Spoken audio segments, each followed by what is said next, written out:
Hola, buenos días a todos.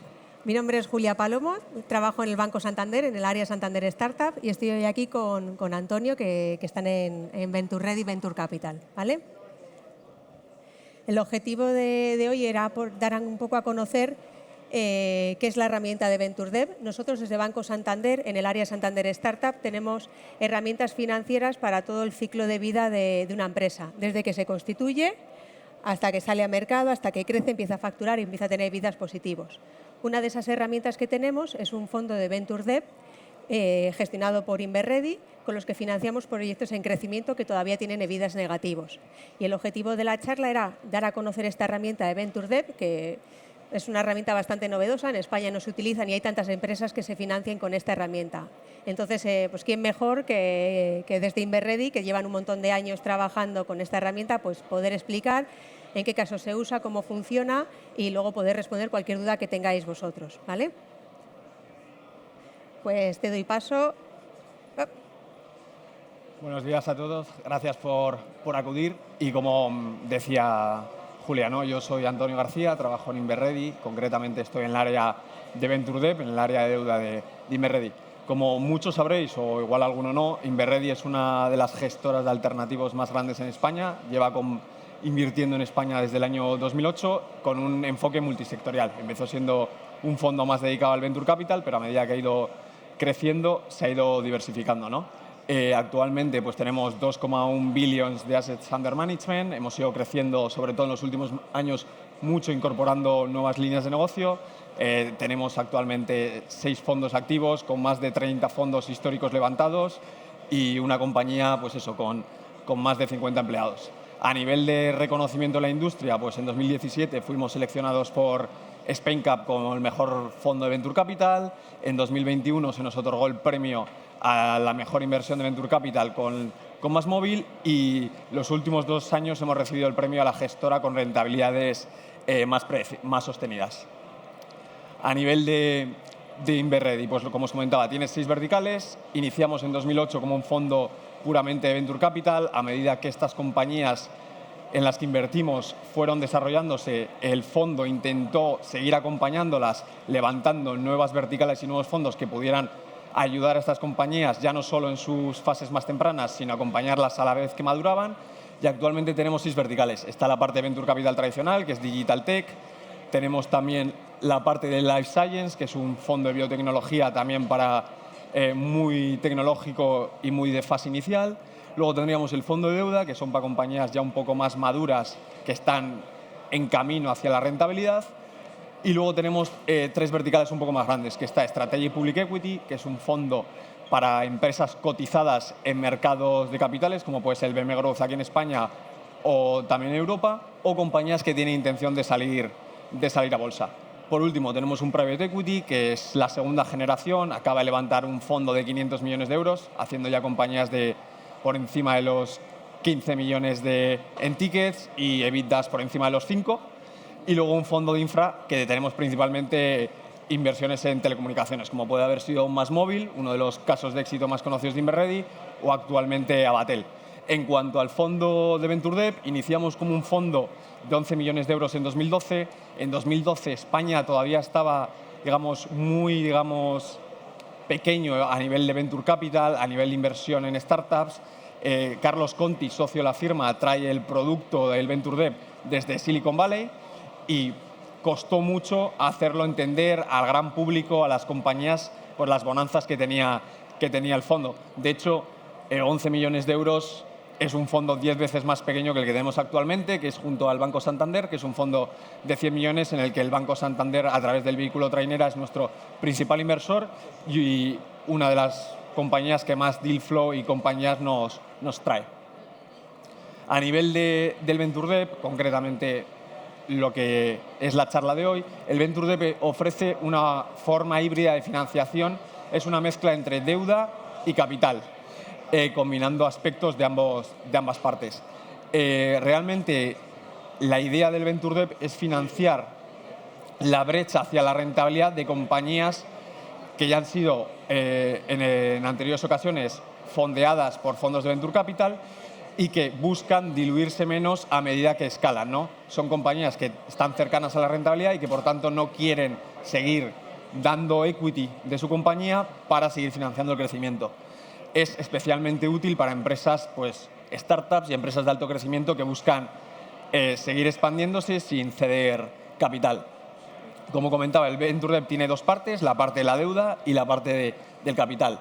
La parte del préstamo es un préstamo, digamos, muy tradicional, de 3-4 años de duración, que tiene un periodo de carencia que intentamos que coincida con el periodo hacia el break-even, que suele ser entre 6 y 18 meses.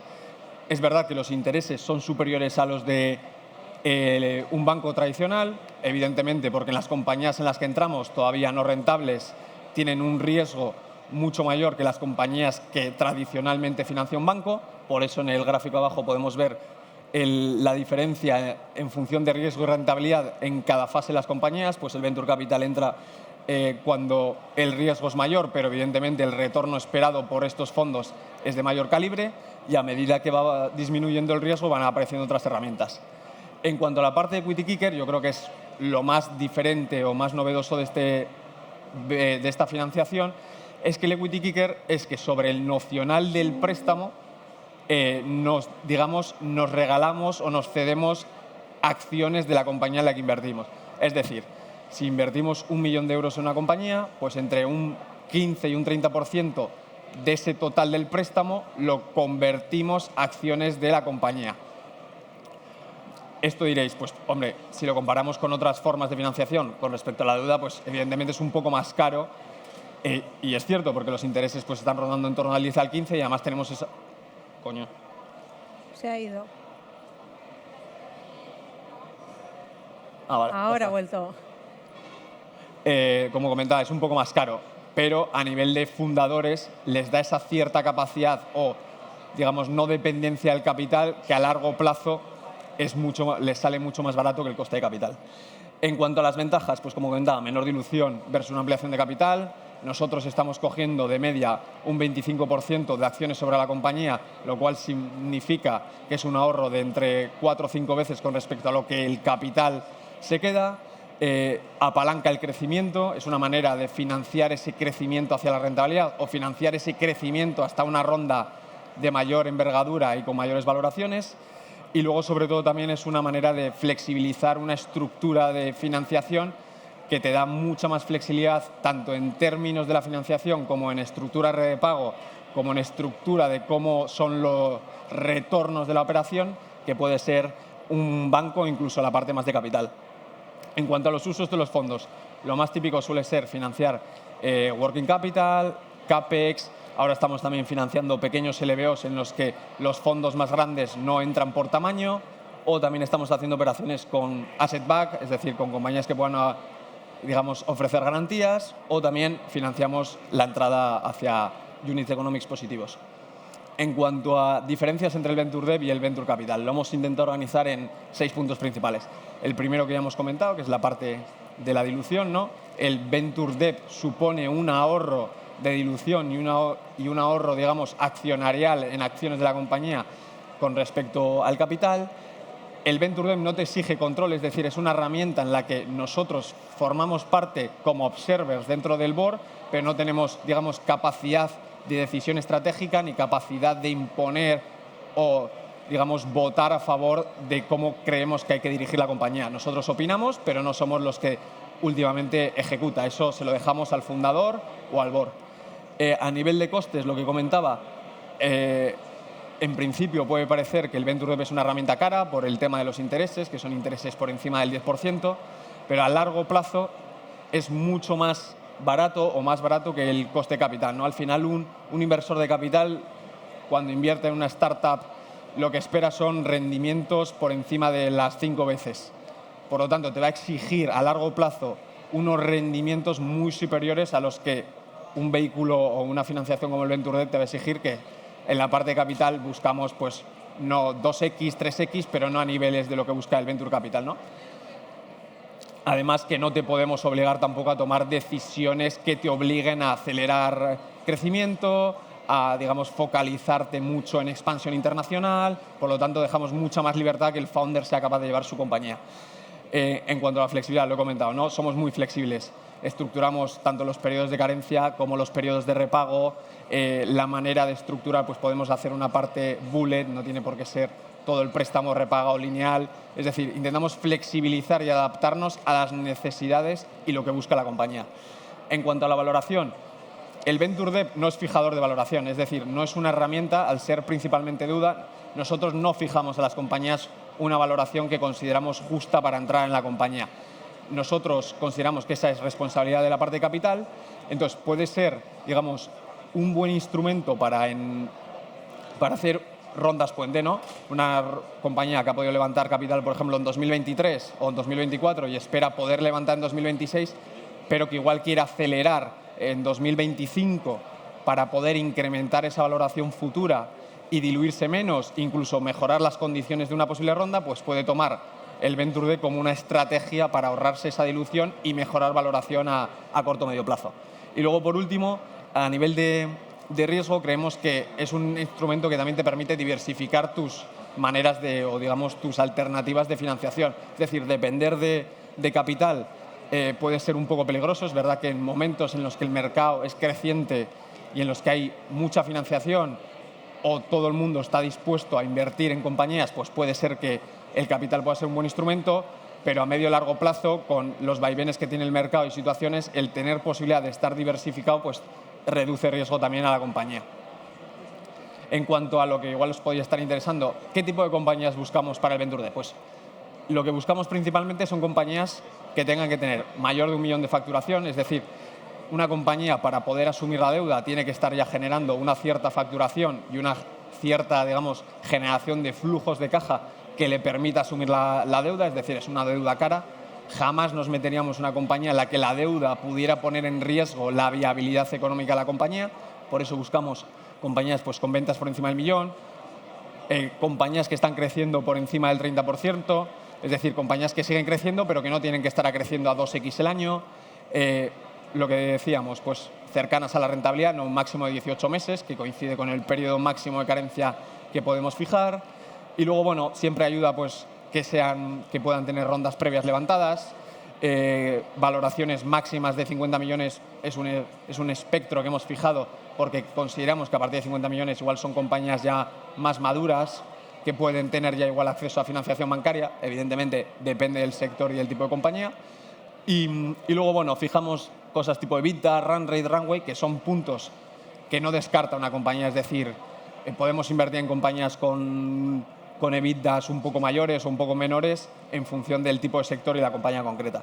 Y en cuanto a las condiciones generales, pues lo que comentaba, tickets estamos haciendo entre 500 y 5 millones. Es verdad que actualmente no hemos hecho ninguna compañía, no hemos invertido en tickets inferiores a 1.200.000 en el fondo actual. Tipo de interés entre el 10 y el 15, de media suele estar en el 11, no solemos llegar normalmente a intereses muy elevados. Y luego la duración, pues entre 3-4 años con 6-18 meses de carencia. La parte de interés y la parte de equity kicker es muy, digamos, discutible, también negociable con la compañía. Es decir, hay compañías que prefieren que la parte de capital sea más inferior, pero que los intereses sean superiores, estar más en el entorno de los 15, pero que la dilución en capital sea menor. Y hay compañías que prefieren que la parte de deuda sea más barata, cediendo algo más de capital. En cuanto a compañías de portfolio, pues queríamos exponer, Julia y yo, un poco compañías en las que en el fondo de trainera hemos invertido, ¿no? Pues hemos intentado diversificar un poco los tipos de compañías en las que hemos financiado y para qué ha sido empleado el Venture Debt, ¿no?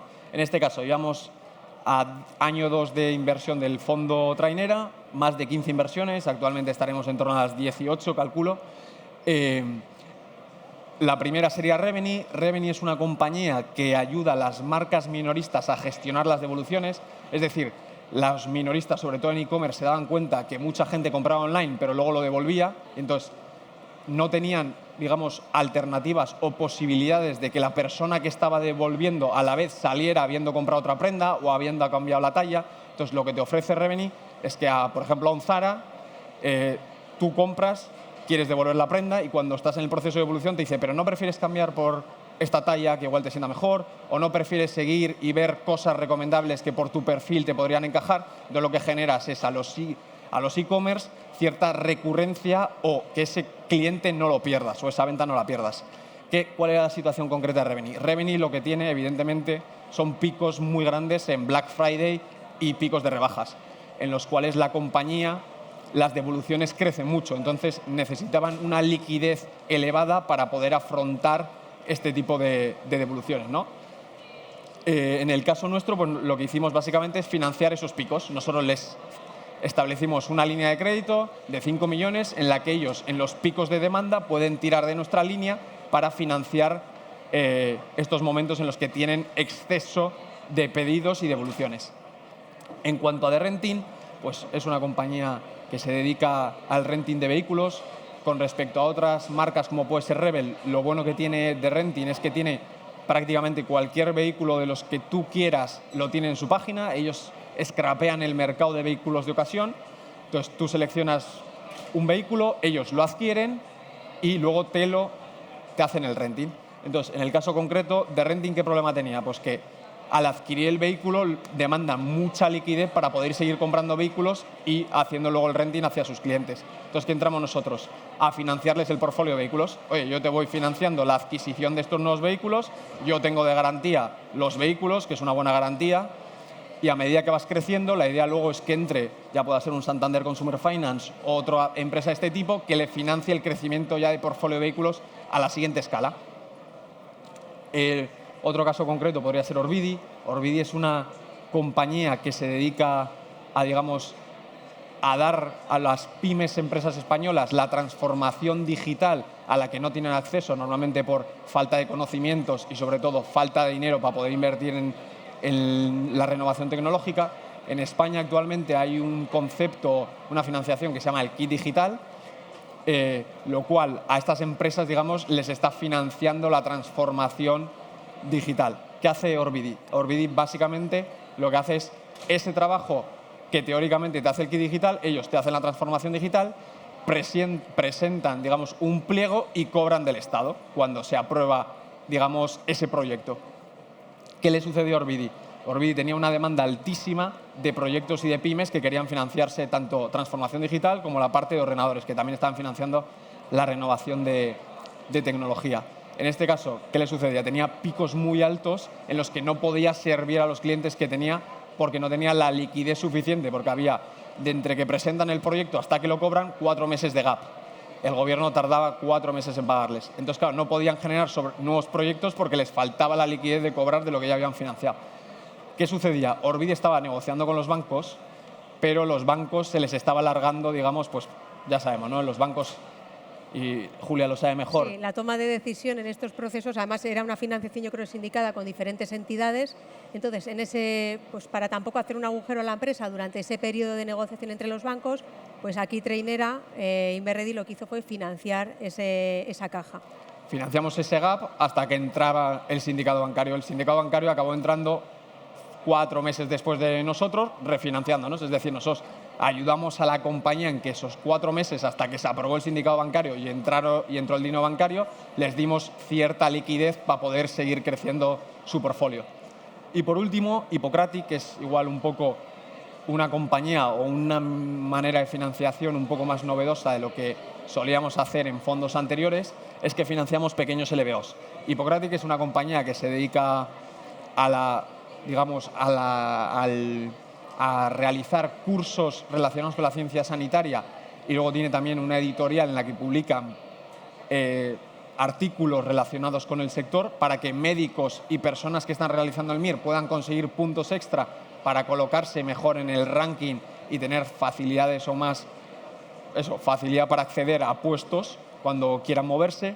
Entonces, Hippocratic iba a ser adquirido por un pequeño family office. Entonces, los bancos consideraban que era una compañía, digamos, pequeña, era una compañía generando 2 millones de facturación con 1 millón de EBITDA. Los fondos les parece que ese EBITDA es pequeño, no se meten en este sector al considerarlo que todavía es una compañía pequeña. Entonces, nosotros vimos la oportunidad de financiar o apalancar la compra por parte del family office de esta compañía. Y con esto...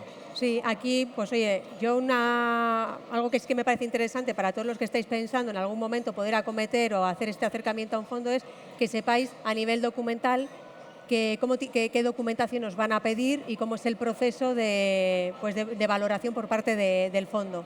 Sí, al final, como comentaba, ¿no? Pues hay unos criterios mínimos que intentamos fijar para que las compañías, digamos, puedan entrar en nuestro parte de análisis. Como decía, por ejemplo, en ventas, no hace falta que tengas ya cerrado en 2024 1 millón de facturación, puede que en 2025 ya estés proyectando ese millón, lo cual nos valdría, o que tengas contratos por valor superior a 1 millón que nosotros podamos tomar de garantía. Y a nivel de documentación, lo que solemos nosotros plantear previo a un primer acercamiento, reunión formal, es que nos enviéis cierta documentación, sobre todo financials, business plan, para poder ver nosotros internamente que por lo menos vuestros flujos de caja de la compañía tienen la capacidad de asumir nuestra deuda. Entonces, pedimos normalmente un formulario con estos datos rápidos y luego un business plan y cash flow para poder verificar que la compañía es capaz de repagar la deuda. De ahí el proceso pasaría a ser una primera reunión formal en la que pues, nos gustaría conocer pues, tanto el producto, la tecnología, al equipo, cómo operáis, cómo basáis vuestro crecimiento proyectado, qué contratos, qué clientes, entender toda esa información, y luego pasaría ya a una solicitud de información un poco más formal, un poco más detallada, para que nosotros pudiéramos presentar la operación en el comité. Sí, y a modo de resumen, yo creo que al final los puntos claves que ha comentado Antonio es que esto es una herramienta que es un híbrido entre deuda y capital, que ayuda a una empresa a escalar, a llegar a su objetivo de facturación o de crecimiento, de internacionalización o cualquiera que sea su objetivo de crecimiento, que permite poder hacerlo sin tenerse que diluir tanto como si fueran a hacer ese proceso de crecimiento, esa financiación solo con una ampliación de capital. Y que al final también das entrada a un socio que va a estar en tu accionariado, un socio que en principio no va a ser activo, pero que tiene objetivo de permanencia y de continuidad. Es decir, que obviamente las empresas se mueven, están vivas, tienen diferentes ciclos.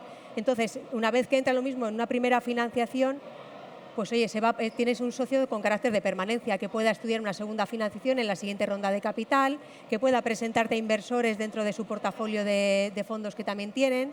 Entonces yo creo que al final es dar entrada a un socio que va a estar en el largo plazo con la empresa y que va a buscar el bien de la empresa y poder acompañaros a acometer esos proyectos de crecimiento.